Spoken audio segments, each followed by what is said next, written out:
በኢትዮጵያ ፖለቲካዊ ታሪክ ጉልህ አሻራ ከታተመባቸው ወራት ውስጥ የግንቦት ወር ጉልሁን ስፍራ የሚይዝ ቢሆንም ከ20 ዓመታት በፊት የነበረው ግንቦት 7 ግን ከኢትዮጵያ ልብ ውስጥ የማይጠፋ እንዲሆን ያደረገው ደግሞ በኢትዮጵያ የነፃ ምርጫ ሙከራ ታሪክ ውስጥ የኢትዮጵያ ሕዝብ በነቂስ ወጥቶ ለመረጠው ፓርቲ ለመጀመሪያ ጊዜ በፍላጎቱ ድምፅ የሰጠበት ቀን በመሆኑም ነው። የዩኒቨርሲቲ ተማሪዎችም ቢሆን በፍርድ ቤት ተከራክረው የመምረጥ መብታቸው የተረጋገጠላቸው በዚሁ ታሪካዊ የምርጫም ወቅት ነው። 1997 ግንቦት 7 በኢትዮጵያ ዛሬም በብዙዎች ልበ ህሊና ውስጥ ምርጫ 97 እየተባለ የሚጠቀሰው ይህም ምርጫ ነው። ከዚያ በፊትም ሆነ ከዚያ በኋላ ከተደረጉ የኢህአዴግ ዘመነ መንግስት ምርጫዎች የተሻለ አሳታፊ የነበረና ኋላ ላይም ደግሞ ደም አፋሳሽ ወደሆነ አጋጣሚ መቀየሩ ይህንን ዕለት ብዙዎች በብዙ ገጽ እንዲተርኩትም አድርጓል። በ1997 ግንቦት 7 የሆነውን ከዛም ደግሞ እሱን ተከትለው የነበሩ ሁነቶችን ወደ ኋላ መለስ ብለን እናስታውሳለን። በሰዋሰው ዕለቱን በታሪክ አምድ ውስጥ ቀኑን ማዕከል ያደረጉ ሁነትና ታሪኮችን ወደ እናንተ የምናደርስ ሲሆን ከቻናላችን ዕለቱን በታሪክ ከተሰኘ ፕሌይሊስት የተለያዩ የኢትዮጵያና የዓለም ታሪክን ማግኘትም ይችላሉ።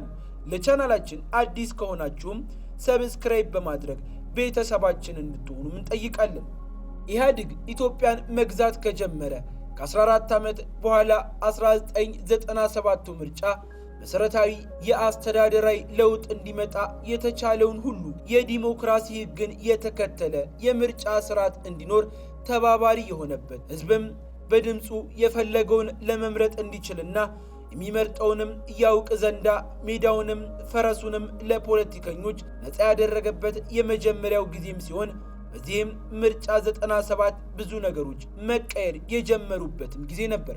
ይህ ምርጫ ከመከናወኑ በፊት የፖለቲካ ምህዳሩ የሰፋበት፣ የፖለቲካ ድርጅቶች ሳይቀሩ በከፍተኛ ደረጃ የተደራጁበት፣ ሐሳብ በነፃነት የመግለጽ መብት ያልተገደበበት፣ የፖለቲካ እስረኞች እንደሌላው ጊዜ በየእስር ቤቱ ያልታጨቁበት እንደነበርም አይረሳም። ይህ ሁሉ ግን በምርጫው ውጤት ማግስት በገዢውና ዋና ዋኖቹ ተቃዋሚዎች በተለይም ቅንጅት ጋር ሲወዛገቡ ነገሮች ወደ ያልተጠበቁ ተቃራኒ ነገሮችም ተለወጡ። ከዛ ሁሉ ቀናት በፊት ግን ብዙ ከአውሮፓና ከተለያዩ የዓለም ክፍሎች በታዛቢነት የታደሙት ሰዎች ከምርጫው ቀን አስቀድሞ ሁሉም የፖለቲካ ፓርቲዎች ራሳቸውን መራጫቸው እስኪያምንና እስኪሳብላቸው ድረስ ሁሉንም አማራጮች ተጠቅመው ቅስቀሳቸውን በሰላም ሲያደርጉ እንደነበር፣ በገጠርም በከተማም ምንም ሳያጋጠማቸው ሁሉንም ፖለቲካዊ እንቅስቃሴ ሲያደርጉ እንደነበርና ምንም አይነት ኮሽታ እንዳልነበር ያስታውሳሉ።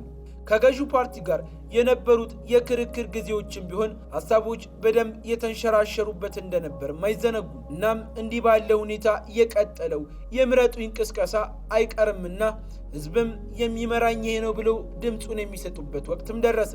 እናም በሚያዝያ ቀናት መጨረሻ ቅዳሜና እሁድ ከተደረጉት በጊዜው ገዢው ከነበረው የኢህአዴግ ያስተባበረውና የጠራው ሰልፍና በማግስቱም ገዢውን ያስደነገጠው የተቃዋሚው ድርጅት ሰልፎች በኋላ የምርጫ ውጤት መጨረሻው ምን ይሆን የሚል ጉዳይ አጓጊም ነበር። በተቃዋሚ ፓርቲ የተደረገው የሚያዝያ 30ው ሰልፍ ላለፉት 20 ዓመታትም እንዳልተደገመ ብዙዎችም ያወራሉ።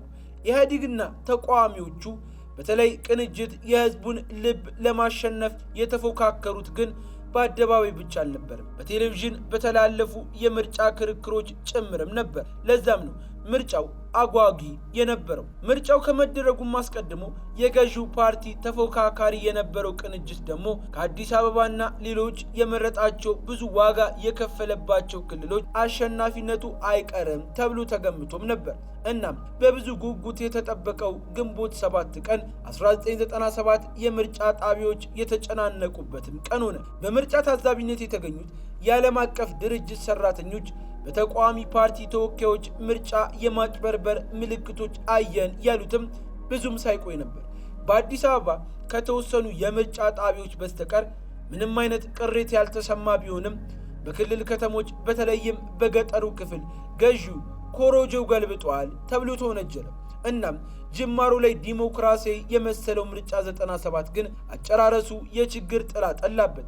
ግልጽ ሆኖ የጀመረው ምርጫ ከምርጫው መጠናቀቅ በኋላ ከፍተኛ ለመግባባት ውዝግብና ህዝባዊ ተቃውሞች ላይ ከፍተኛ አፈናም ተስተዋለበት። የድምጽ ቆጠራው መደረግ ሲጀመር ተቃዋሚዎች ጥሩ አፈጻጸም የነበራቸውም ይመስል ነበር። ምርጫው ያለ ጊዜው አሸንፈናል ማለታቸው ገዢው ፓርቲ ሁኔታውን ለማረጋጋትና እንደገና ለመቆጣጠር እርምጃን እንዲወስድ ማስገደደው። ይህንን ተከትሎ በኢትዮጵያ የፖለቲካ ምህዳር ላይ ወጥታ የነበረችው የዲሞክራሲ ጀንበር ለማዘቅዘቅ ወራት አልፈጀባት። የፖለቲካ ውዝግብ ተከተለና ተስፋ መቁረጥ በህዝቡ አእምሮ ውስጥም ነገሰ።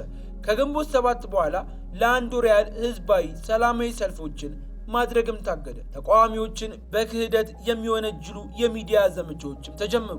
ጋዜጠኞች ታሰሩ። የቅጣት ዘመቻ በሚመስል መልኩ በገጠር የገዢው ፓርቲ ፖለቲከኞች፣ ካድሬዎችና ፖሊሶች ተቃዋሚ የሚሏቸውን ፖለቲከኞች ማዋከብ ጀመሩ። ይህንን ደግሞ የታሪክ ተመራማሪው ፕሮፌሰር ጆን አብኒክ ምርጫን 97ን ሲገልጹት የሚያስታውስም ሲሆን ይህንንም ከቢቢሲ ጋር በነበራቸው ቆይታም ገልጸዋል። ከነዚህ ውስጥ በሺዎች የሚቆጠሩ ሰዎች እንደታሰሩም አይቻለውም ብለዋል። ረቡዕ ሰኔ 1 ቀን 1997 ዓ.ም በአዲስ አበባ ከተማ የተካሄደው ሰልፍና መንግስት የወሰደው እርምጃ በዲሞክራሲያዊ ክርክር የተጀመረውን ምርጫ በደም የተቋጨ እንዲሆንም አደረገ።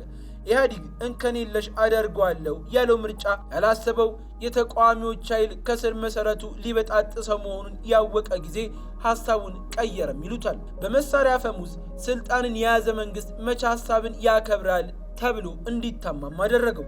ከዛም ከውጤት ገለጻው በኋላ በቅንጅት አባላት መካከል የተፈጠሩ አለመግባባት ሁኔታዎችን የለዋወጣቸውም ሲሆን የእርስ በርስ መካሰሱ መዋቀሱ ድራማ ቀጠለና በአዲስ አበባ ከፍተኛ የህዝብ አመፅ ተቀሰቀሰ። እናም ብዙሃን አለቁ።